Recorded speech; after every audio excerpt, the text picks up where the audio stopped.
Le carton plat. Quel est le point commun entre ce classeur d'écoliers et cette boîte de céréales? C'est ça, ce carton compact ou plein appelé aussi carton plat. Car à partir de 220 grammes par mètre carré, le papier s'appelle carton. Mais comment le fabrique-t-on? Avant les années 40, on prenait de la paille récupérée dans les fermes. On la cuisait dans une lessiveuse et on obtenait de la pâte. Depuis, on a découvert une autre ressource, les fibres recyclées. Le carton plat, c'est souvent du papier recyclé, mais aussi des fibres vierges, toutes neuves, issues du bois, pour donner de la rigidité, par exemple pour les emballages alimentaires.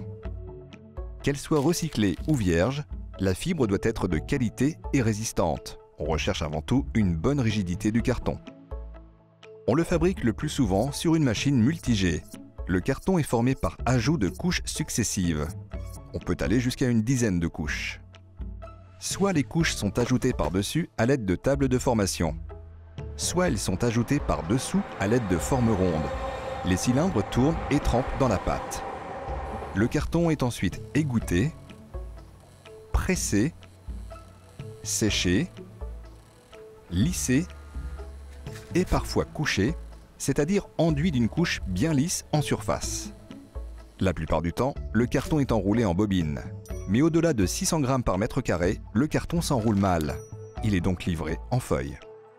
C'est sous l'une ou l'autre de ces formes qu'il part dans les ateliers pour être découpé, collé, plié, contre-collé et devenir un classeur ou une boîte de céréales.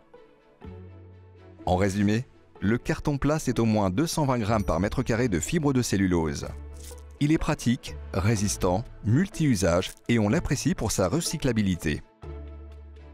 Pour en savoir plus sur le carton plat, contactez-nous.